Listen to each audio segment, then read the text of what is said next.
Hey everybody, Sean Sabirai back again. It's been a while, but it's another review. Yeah, fighting holiday season and sickness and whatnot, so... We're back again. This time reviewing Cloverfield Paradox on Netflix. Yes. And as a quick background, I don't know if you necessarily have to see the first... I know you don't have to see the second one, really, to get the connection. It works on its own, but I guess to enjoy all of it together and confuse the hell out of yourself as to how it all connects, watch all three. I still have yet to watch the second one, 10 Cloverfield Lane, but yeah, you've seen all three, though. I've seen all three. I don't think you need to see any of them to watch this one. It gives you more context to have seen the first one, but I don't think you need to see it. I don't think it's required viewing, personally. Yeah. I mean, it is a prequel of sorts. True. I mean, going from from what you were saying, that 10 Cloverfield Lane is almost no way connected, except for sharing the Cloverfield name. Yeah. That the most connections are from 1 and 3, so... Yeah. I mean, they show someone in the second movie who you see in the third movie, but you don't know if they're the same character. Is that the guy on the news? It's a woman on the news. Woman on the news? Okay. Yeah, woman on the news. So I heard there was another connection, where John Goodman's character shares the same last name as a guy on the news in the Paradox one. I don't... Like, not same first name, he just same last name, so it's different. Yeah, I don't know about that. But it's been a while since I've seen... I couldn't even tell you what John Goodman's character, first name or last name. Yeah. So, I guess, going right into it, it seems like an interesting move to have something that's already been in theaters twice, a franchise that's been in the theaters twice, go to Netflix and be an exclusive, where it doesn't make it feel like it's a direct-to-DVD sequel, like back in the day when you'd have they'd start up a new franchise and be like, the first one was in theaters, but it didn't do that well, so we want to make a second one, so here it is straight to DVD. Buy it at Christmas. I think this is a new thing that we're going to have to start getting used to. Because in our minds, it feels like straight to DVD, but Netflix paid a ton of money for this. Oh, yeah. Netflix has been spending a lot of money. Netflix is trying to make what they're doing be like the new way of watching media. They're the new HBO. Back in the day, HBO was all home entertainment of, if you didn't want to go out and go to the theater or something like that, you wanted to watch movies at home, HBO was the high quality way to go, because they had their own shows, their own productions and stuff. Now, Netflix is kind of... Yeah. Netflix is... They're spending the same amount of money that, like Fox or Universal are spending for summer blockbuster movies. I mean, you had Bright. I'm not going to fact check myself. But it was they spent $80 to $90 million on Bright. Yeah. And maybe got middling success. Wasn't highly reviewed, but you had a ton of people watching it. And maybe you could argue that those people already had Netflix. How many new people bought Netflix because of this? And Will Smith brings in a lot of people when he's in a new movie. Sure. It's a Will Smith movie. I'll go see that. But, if you think about how many people own Netflix, let's just say at the $10 mark, $10 a month, what are they making? Like $3 billion a month? Yeah. They haven't. I don't think they've officially released their numbers or subscriber numbers or anything, because they're in this weird limbo gray area of where they don't have to. So if they're not gonna be held to that, then they're not going to. But they're making a lot of money this way. Yes. But they're spending a ton of money on making movies. They're spending a ton of money on movie rights, and they're spending a ton of money on advertising. They paid. I don't think they paid to produce Cloverfield. I think they bought the rights for Cloverfield after it was made. Yeah. Again, not completely sure on this, just from what I thought I read. But they also bought an ad for it on the Super Bowl, and then debuted it that night after the game. So, by the way, watch it tonight. Yeah. Oh, shit. Okay. So, I mean, they're changing the way that we view media. And if they even go from just getting, like, let's say 20% of people that don't own Netflix already, which I don't know who doesn't own Netflix already. Yeah. It's so cheap. This is just going to become the new wave. Your summer blockbusters are going to be on Netflix. Yeah. Especially when they come out with their own original shows. Yeah. Like, whenever they come out with the new Marvel shows, like new Daredevil, Punisher, Luke Cage, Jessica Jones, all that. Not so much Iron Fist, but that's a personal preference. But I mean, once they come out with new shows, Altered Carbon's another one, where they just go, oh yeah, by the way, 12 episodes, there you go. Everyone's like, oh shit, that's right, we gotta binge this weekend. Yeah. They got the new David Letterman shows. Yeah. They got that. And it's not even like all the episodes are there. It's like you have to come back each month. That's something new they've started, Yeah. And it's like they've been losing a lot of shows, but they're starting to spend the capital money that they have to produce their own shows and own movies. And I mean, they're starting to become a real competitor of movie theaters. Mm-hmm. And so that's what makes Cloverfield Paradox such an interesting move. But I mean, so it completely threw us off, not even expecting it to be a thing. You know, that there was just suddenly, boom, there it is. Yeah, there's just like rumors that you were going to see a commercial for the new Cloverfield movie during the Super Bowl. And then all of a sudden it's like, oh, it's on Netflix and they're going to release it that night. And here's the weird thing too, is that this whole movie is almost like, even though it's Cloverfield 3, it's like its own elongated trailer for the other Cloverfield movie that's coming out later this year. Yeah. So it's an interesting move. It's really weird. Yeah, so let's just go ahead and say, did you like the movie, yes or no?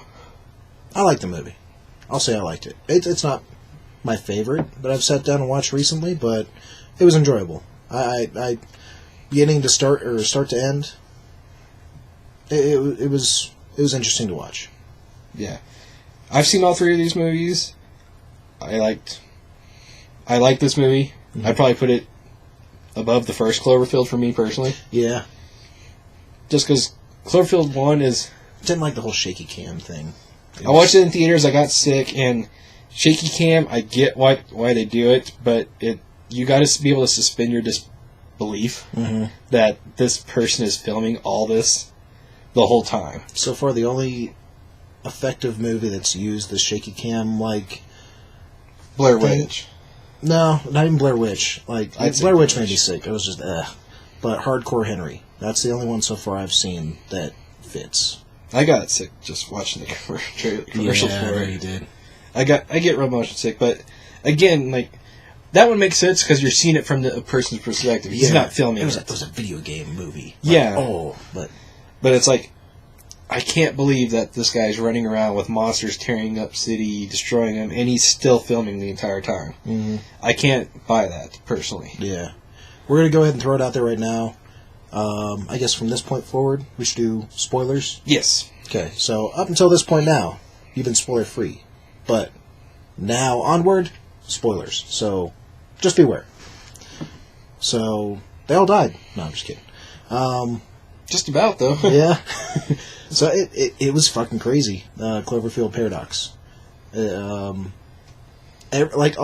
starts out normal, as far as like we're in space, going to try and find a new way to get energy.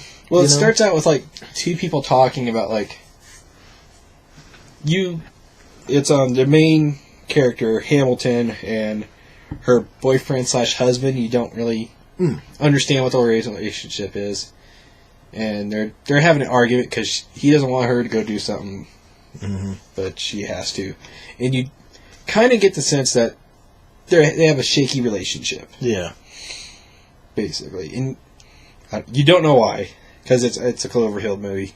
You don't know why about anything, really. You don't get let in on a lot of things at Cloverfield. You just get tossed right into it. But it's amazing that best of luck. They let you pick up on like the subtle hit things, like the characters' attitudes toward each other, those types of things. You just don't know the stories. Yeah. Just the phrasing of like, are you sure you want to do something since something just recently happened? And you're like, oh, they just went through something. Okay. Yep. Then they go up, and they're in space. Yeah, they're working on some sort of energy product or project that is supposed to be self-renewable energy. Yeah, Higgs boson or something like that. They're basically lasers. Yeah, and they have to do it in outer space because it's so dangerous that it could create a black hole. Yeah, which I mean makes sense. Makes sense. I don't know why you wouldn't want to be further away from Earth than what they are, but they're real close. Yeah. They're almost like a satellite. They've had minor fuck ups. Minor fuck ups. It's supposed to be, hey, as long as everything goes according to plan, we'll only be up here for 2 weeks. Yep. And then 2 years later, they finally get it right. And kind of. I mean, it turns on like they thought it was supposed to work. But things fuck up. Things explode and crackle and fire on the ship and shake and explode. And then, after everything calms down, they're like, wait, where's Earth? Yeah, they can't find Earth. They're like, it was right there.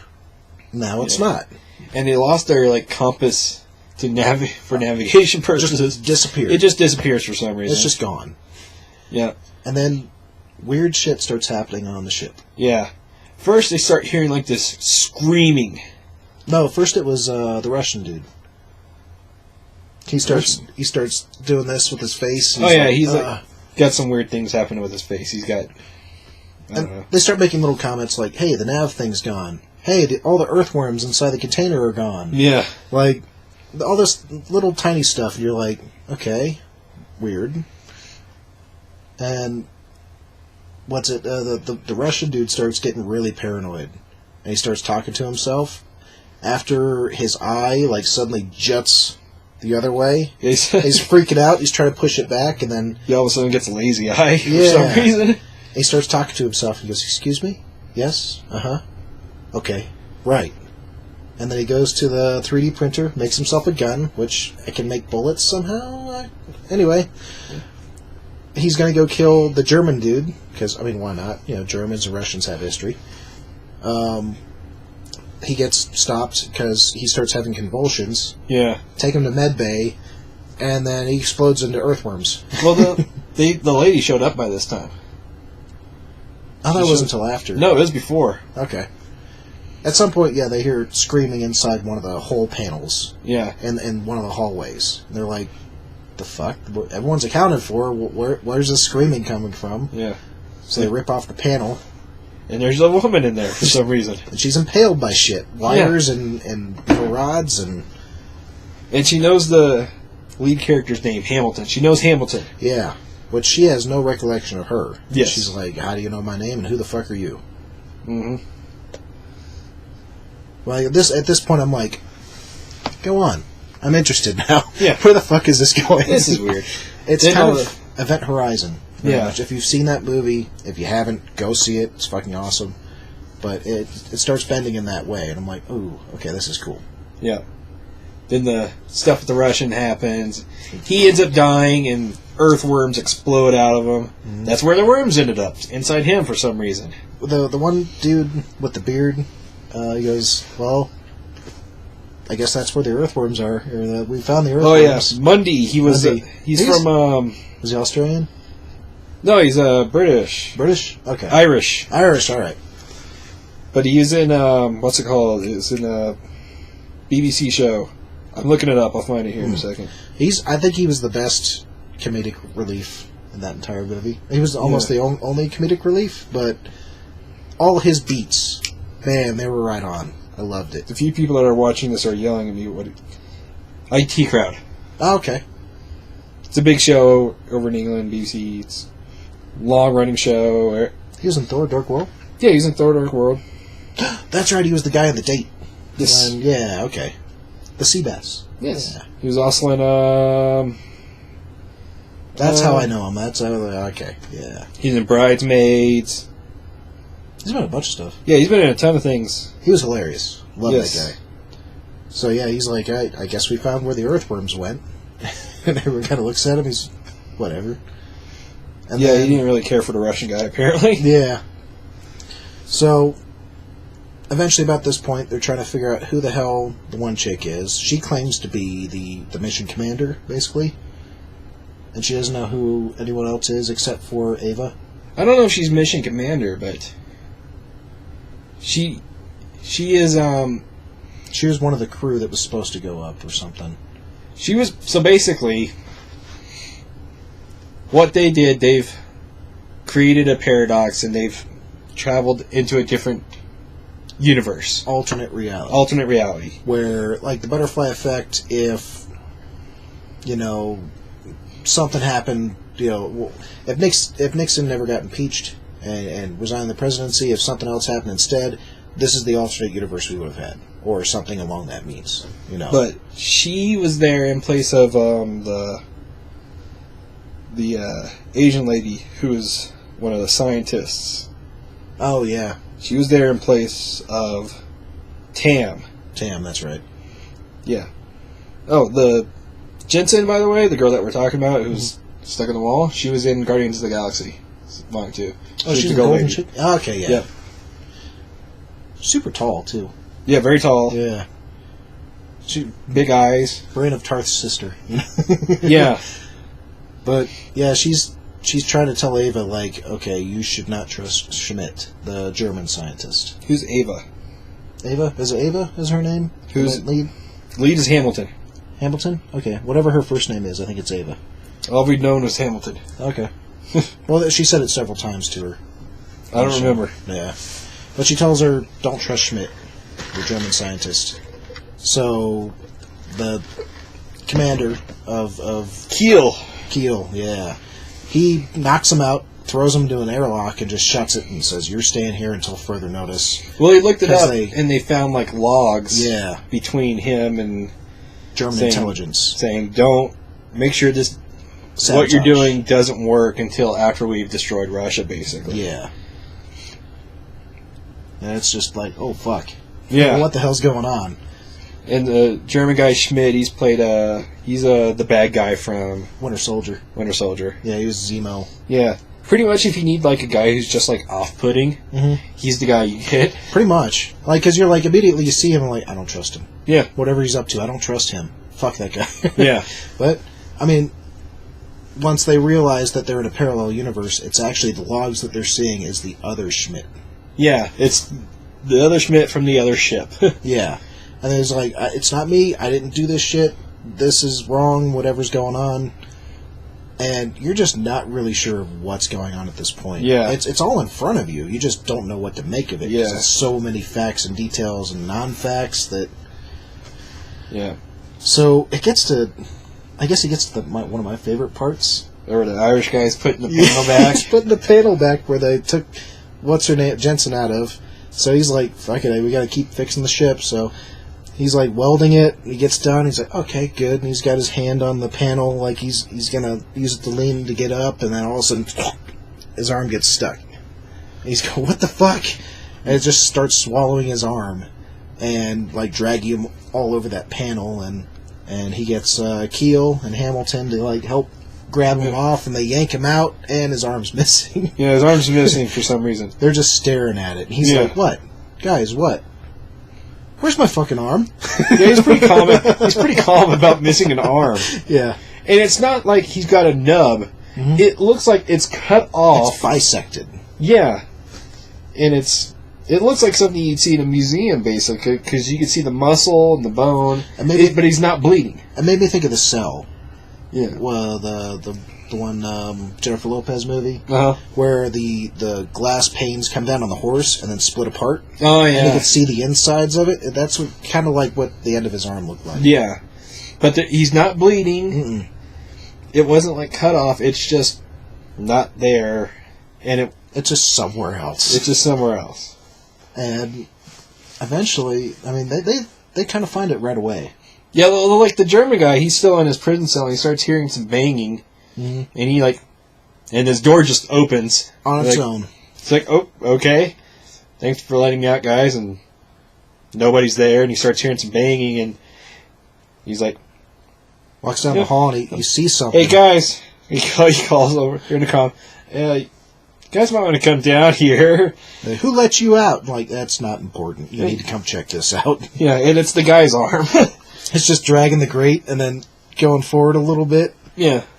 It's just getting dragged along, so they put a box over it, a little glass container, and it's making motions like it wants to write something. And so they're like, all right. So they give it a pen. Yeah. And he's not controlling it. The Irish dude, he hands it the pen, he goes, oh god, that's so creepy. It starts writing out, check Volkov's stomach, or something like that. Yeah. Open Volkov up, or something like that, the Russian dude. So they all right, another clue, let's follow it. Yeah. And so let's trust the mysterious arm. Yeah. The doctor dude, Monk, he's just, his nerves are rattled. He doesn't want to be any part of this. He's like, I can't do this. So I don't know why he refuses to do it. I don't know. He's almost a very unimportant character. Yeah. Overall, he's. I got that there too. He was just there because they needed a doctor. Yeah. So they have Tam, the Asian lady, do it, and she just cuts right into him, starts feeling around. She's like, "Oh look, our missing nav computer." Yeah. The component that's been missing. The compass thing. They load it up. Hey, now we know where Earth is. Yeah, and they're pretty far away from it. Mm-hmm. And then they start to realize, I think that's the point where they start realizing that, okay, this really isn't our Earth, because they're able to tap in to news feeds and stuff off of satellite imagery or something. Yeah. They could get stuff, intercoms in, but they can't get it out. Yeah. So they're getting all this transmission about all these wars happening down on Earth and all this other stuff and political agendas and everything. Yeah. And not only that, but then also the crashed ship. The ship that they're on. This alternate universe's ship has crashed into the world, and they're searching for bodies and all this other stuff, and they're like, okay, this isn't Earth. And this has set off a war, basically, because this is Earth's hope for finding a solution to their energy crisis. Mm-hmm. So, like, the whole thing with Schmidt waiting until the Russians get wiped out and then turning it on, but then things must have got out somehow, and all these other war just blows up over it. Yeah. And half of them, they're kind of split, whether they should just call it good and go down to this Earth and be like, this is where we live now, or the other half is kind of like, no, we need to, like, find our own way back. Yeah. Because they don't really know how to get back. They think they know. They just know that things are getting worse. But things are broke. Things are broke. They're running out of oxygen. Mm-hmm. And they can't really turn the whatever machine that was supposed to create all the energy, that's broke. Mm-hmm. So they're debating on going down to Earth and trying to explain. It's like, hey, we're not from here. Yeah. Here's a funny story. Just passing by. Yeah. Funny story. Type of thing. But they decide to just take it step by step and, like, let's try to fix things that way we can even get back to Earth and to this Earth, and they just try to go step by step to make sure they live longer, basically. Yeah. And it almost feels like there's an outside force working against them. Mm-hmm. This is where things kind of like pick up pace, where it's suddenly like, okay, we're wrapping everything up now, and it's like it's perfect because you're like, you've intrigued me so long. Now I want to see results. Yeah. So Tam and Schmidt are working on we're just going to call it particle accelerator, just for... It was something with the moisture. Yeah, they figured out... She figures out that it's like, there's too much moisture, that's what overloaded it. Mm-hmm. So she's going to go in and flush the system, make sure it's dried up or whatever, basically. She gets trapped. And for somehow she gets trapped. Certain things starts filling up with water in the compartment that she's in. Yeah, and then... Which is right next to an airlock. Yeah, and the airlock opens up and she gets frozen instantly. Solid. She's dead. They all watch it happen too, because she's like knocking on the window, like, "Let me in, let me in," and the outside panel just starts crumbling away, and then eventually pops off, and then instantly all that water inside freezes in a half a second. Yeah. Schmidt, who is kind of her boyfriend for some reason, we don't know why. They're buddies. They're buddies. They seem more than buddies. Yeah. He took it pretty well, though. He was like, she figured it out, though. Yeah. So, the best thing that Schmidt could come up with is that, like, if we restart this thing, we can go back to our Earth. Yeah. Let's get out and push. Yeah, so we'll go ahead and do that. And, was about that time. So they go. The Irish dude was doing something, and he was fixing something, and that blows up. The electromagnetic something or other goes off. Yeah, and basically it blows up. He's dead. Yeah, he's gone. Comic relief is gone. It's not a funny movie anymore. So we still got Keel. Yeah, you still got the Keel, Monk. Hamilton, Monk, Schmidt, and Jensen, the other ship lady. So after that explodes, the inner axis of the station is off, and it gets to a certain degree or angle, it's going to just rip the whole thing apart. So they need to detach part of the ship in order to stay afloat, basically. So they have, Monk, Hansen, and Keel go over in space. No, it was Monk, Hamilton, and Keel. Monk, Hamilton, and Keel. Which is weird, like, trio that they sent. I don't know why you'd send a doctor. Yeah, the doctor, the commander, and the systems analyst, something like that. She seems like a communications person. She has an important job, we just don't know what it is. Yeah. So they all go over. They realize, this shit's pretty fucked up. Yeah, it's kind of like a spacewalk type thing. They're outside. Keel does the old, alright, you guys go on, I'm going to sacrifice myself. Yep. He sacrifices himself, save everyone. Did save everybody to a point. They're still kind of doomed in a way, but ate bottom time. Yep. So he's just floating off in space with this extra part of the ship. Yeah. So like, okay, well, Hamilton is now in charge, and she's like, alright, here's what we're going to do. Schmidt and Monk, you're going to restart this thing, go back to our universe, save that world. Me and Jensen are going to go back to this Earth, because my... Yeah, because Jensen and her have a conversation about... She's like, she's wondering why she is out here in space anyway. Yeah. She's like, why would you even be here? And she's like, what do you mean? Because of the fire. And that's like one of the first references that we get. Because of the fire. Yeah. You know why I'm here. What fire? Like, the fire that killed my kids. Yeah. Like, oh, okay. And she's like, no, your kids are still alive. Here's a message that you just sent me a month ago or something. Yeah. And she sees her kids, and she starts bawling, and she's like, okay, I want to go to this Earth now. Yeah, so you find out on this universe, her kids didn't die in a fire. Apparently she was stealing energy. It's something... She hardwired her home differently to harness more energy. Because they, like, lights on at night or something like that. Yeah. And they ended up causing a fire. Because of the energy crisis and whatnot. Yeah, and the kids died. But that didn't happen on this Earth. But it's only a matter of time, and she wants to warn them. But she decides that she's going to go back with Jensen, give them all the information they need to recreate the experiment. And she's going to spend the rest of the time with her kids. Mm-hmm. And her. Yeah, which I was thinking would be kind of weird. Like, is that like the husband is like two wives? Do you think like twins? Do you think other her to be like, I don't want this bitch hanging out with my kids. She's crazy. Mm-hmm. I know me. I'm fucking crazy. Yeah. Or maybe she had plotted to kill her this generation person, just replace her. It's weird because you don't. You get how it would work from in her eyes, but she's not thinking about other her. Yeah. And how that would work. Because the other her, she's just another person. You could see her rational side of it. Of I need to get to my kids who are dead in this in my universe, but they're alive in this. But she's not really being rational. No, I mean in her irrational mind, you can see the rationale of it. Yeah, but sure. Once you look at it from the outside perspective, you're like, that's not rational. Yeah. Also, like intersplice in scenes on other Earth are the actual Earth that they're from. there's shit going down with Cloverfield 1 basically happening. Yeah, that whole... Her husband, you get flashes of him, and, like, power's going out. Yeah. And all of a sudden, the hospital's just gone. It's wiped out, and, like, all this other shit's going on, and you just get the hint. You're like, oh, shit, this is actually where Cloverfield 1 happens. You get the connection here.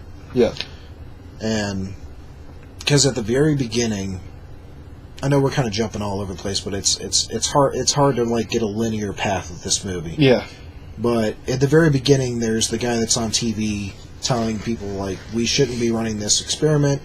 We could be opening up a wormhole to all sorts of dangers, even creatures. Yeah. You know, they're like creatures. You're an idiot. Yeah, crazy guy. Exactly right. It was one of those things where it's like we're gonna put a crazy person up in front of a movie, tell you exactly what's gonna happen. It's like the dude with the long hair with aliens, you know? Yeah. Yeah. But it's like there's some movies where they'll at the beginning they'll have like a kind of like they'll have somebody that actually just says what's gonna happen in this movie. You're like, he does. Bullshit. Oh, yep. Turns out it's actually right. Yep.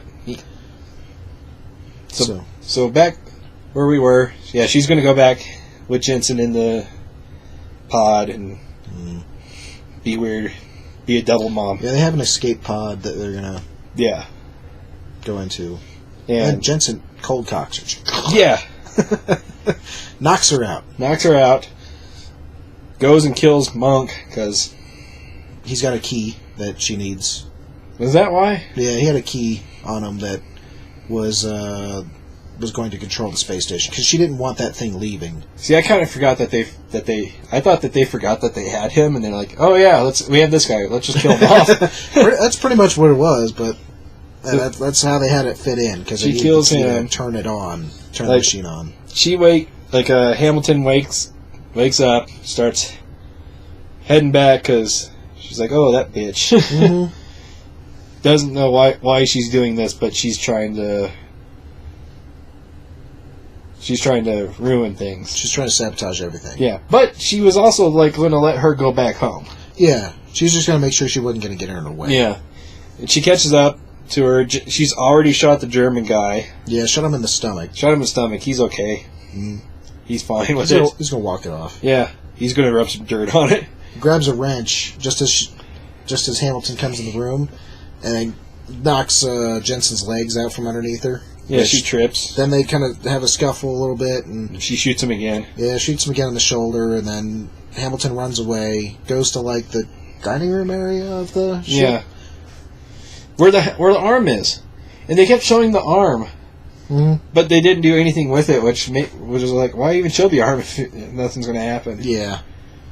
But I thought she was going to hit her with the arm, but it didn't happen. Yeah, it's just kind of hanging out. Yeah, but you find out like the reason why she's doing this. It's because that she's being rational. She's being a bitch, but the way she said it was, "Are you asking me if I would kill 3 people to save 8 billion?" Yeah. Yes. We don't have enough time to recreate this experiment, to build this experiment. It will take way too long. It will not help. We can't start from scratch. So I'm just going to kill everybody here and take it. We need it. Because we need it. Because fuck your Earth. Mm-hmm.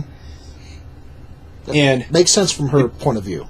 Makes sense from my point of view too. Yeah. Honestly, like she's a bad guy with good intentions. I wouldn't even say good intentions, but save the Earth. She's a bad guy trying to do an ultimately good thing. Mm. One-sided good. Not good for everyone. Just taking care of hers. She's got good rationale for what she's doing. Cold calculating decision. She's not like an evil person trying to rule the world. No, she's just trying to save her world. She's not taking pleasure in it. It has to be done. Yeah. From her perspective. Makes sense. But they end up stopping her. She, throws a oxygen bottle at her? Yeah. Something like that, and it knocks the gun out of her hand, and then... So she grabs the gun and ends up shooting the window. Oh no, they're wrestling around with it. The window gets shot. It's cracked. I think she did it on purpose. Hamilton did it on purpose. Something like that, yeah. But anyway, she gets sucked into it. Butt first. Jensen gets butt first into it, and it was almost like Alien Resurrection. See, I was thinking of or Jason 10. Oh, what was that? There was like a movie where the ship like starts sinking. Titanic? No, it wasn't Titanic. I'm gonna look that up. It was like a remake. Hmm. Go ahead, keep talking. But yeah, she gets stuck in it. If you've ever seen Jason 10, it's like the part with the steel grate and the girl gets sucked through it. If you ever seen Alien Resurrection, I don't know why you would, it's not that great, but there's a part where there's an alien that gets sucked into the tiny little, air hole. Like, she gets stuck in it for a second, you think, oh, that's what's going to happen. She's just going to get filtered through this little tiny hole. But no, the window starts cracking around her, and then she just gets shattered out. But that's after Hamilton books it out of the room and shuts the door. And then the whole room just gets sucked out. And she just goes flying through space. Keep going. Poseidon. Okay. And in Poseidon, they're trying to escape a boat that's sinking, and they turn on like a fan, and this guy gets sucked up into his hole, and he's like kind of stuck with his butt. One of the most unintentionally hilarious parts of the movie I've seen. They got me cracking up. Oh, man. So they, she books it back to to where Schmidt is, and they get each other patched up. She makes they're finally able to make an outgoing message for whatever reason. Never explains why it suddenly works, but it does. Yeah. So she sends a message to herself. To herself saying, hey, this is how you recreate this thing, and don't steal her energy. It's bad. Yeah, don't do it. And plus, if this thing works, cherish them, hug them while you can. And then if this energy doohickey thing works like it's supposed to, like we've tested it and it does, then you won't need to harness energy anyways. But, all that's going to do is just create a fire, so don't do it. Once she's satisfied with that message, she sends it. They run the experiment thing again. It lights up like it's supposed to, and then boom, they're back in their universe, original dimension, minus like 6 people. Yeah, they radio back home. They're like, "Oh, you're back. Where the fuck have you been?" They're like, "Yeah, You know what? Long story. We're not going to question that. We're not going to tell you if anything's going on. Just come on back. Yeah, just come on. Just go ahead and eject, and someone's going to get you. We'll explain things when you get home." At this whole point, Hamilton's husband has been in contact with someone that's with the program. Yeah. And he found like a little kid, and he's got the kid in a bunker. Yeah. And then he gets the phone call from whoever saying, like, hey, we found your wife. The ship is back.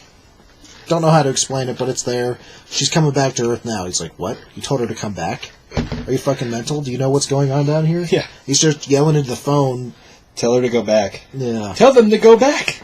And then it's like we can't, man. I don't know what to tell you. They've already left. They're already on their way here. They already left. They're running out of oxygen. There's nothing we can do. Yep. So then you just see the escape pod coming down into the atmosphere through the clouds, and all of a sudden the Cloverfield monster rears its head and starts roaring. Yes. And then credits. Yes, credits. Like, oh, shit. Okay. That was pretty good. Yeah. I enjoyed the hell out of it. It's more my scene than what Cloverfield 1 is. Yeah. But not a lot of people liked it. A more sci-fi than monster movie. Yeah. I mean, it's got middling reviews, but I enjoyed the hell out of it. Mm-hmm. I liked all the technology that was in there. Yeah. So, except for, like, the 3D printer that does everything. Yeah. That, not so much, but, like, even the welding thing that the Irish dude was using, that was kind of cool. And let me say that the spacesuits look fucking awesome. Yeah. Like, the one that Jensen had, it was all white. Mm-hmm. Like, that looked fucking cool. Yeah. I think the reason why... Very Mass Effect. Yeah. I think the reason why it's getting low reviews is because after the first one, people were like people loved the first one. Mm-hmm. I think it was overall got a cult following. Got a cult following, and then the second movie comes out, and it's really only loosely tied in by name. Mm-hmm. And then like almost like X-Files episodes. Yeah, and they don't all connect, but they all have something weird. I think most people like that, but they were wanting to see more of the monster and what happened in the first movie. They want questions answered. And then this movie answered why the first movie, basically, kind of, sort of. This movie could have not been called Cloverfield, and it would have been. It could have been a standalone movie. And interestingly enough, I read the Wikipedia on it, and it actually turned out to be a script on its own. Yeah. Where if you just cut out all the references to Cloverfield, it's just basically Event Horizon. Yeah. And they adapted it to be a Cloverfield movie, and that's why things happen. I'm like, okay, that makes sense as to why it's so vastly different yet connected. I think that's what happened with the second movie too. Also, I think so. Yeah, I'm pretty sure that's what happened. Mm-hmm. But yeah, I mean, there's two parties. If you like the second movie better than the first movie, then you're gonna like this one. Mm. If you like the first one better than the second one, you maybe won't like this one. Yeah, and then, as we were saying before, there's going to be another Cloverfield, allegedly. We don't know if we said it on video. Even before we started recording. But it's called Overlord. And from what the details have been released so far, is that it's supposed to be following a Allied unit in World War II coming into contact with Nazis that have been conducting weird experiments. And it's supposed to be connected to Cloverfield somehow. So it's like Nazi zombies, maybe? You know? Yeah, we don't know. We don't... And, I mean, this is... If it's part of the Cloverfield franchise...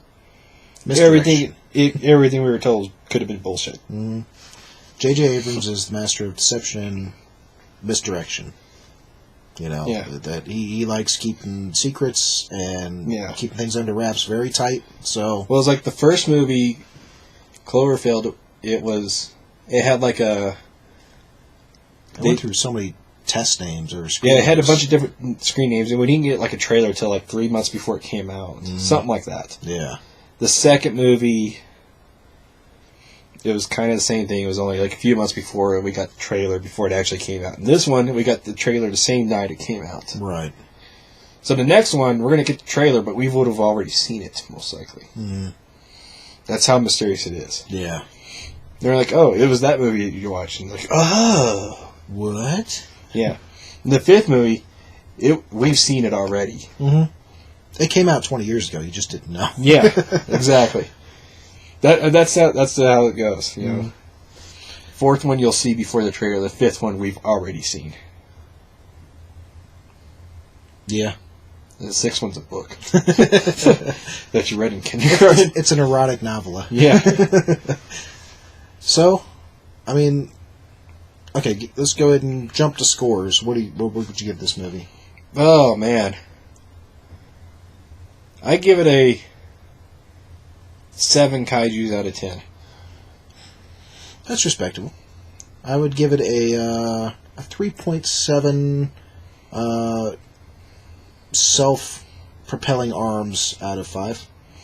That's good. Yeah. So, I mean, thoroughly enjoyable. If you haven't seen it, go for it. If you haven't seen the other ones, you don't really need to.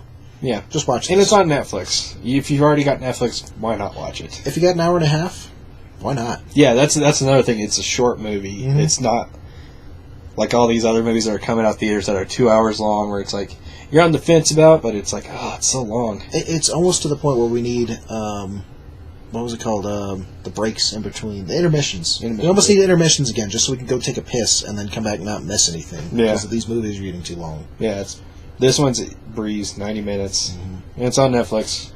Yep. Easy to watch. So be sure to make sure, let us know what you think in the comments below. I mean, if you've seen it, if you haven't, what's your favorite monster movie? All that stuff. Yeah, tell us we're dumb. Yeah. If so, fuck you.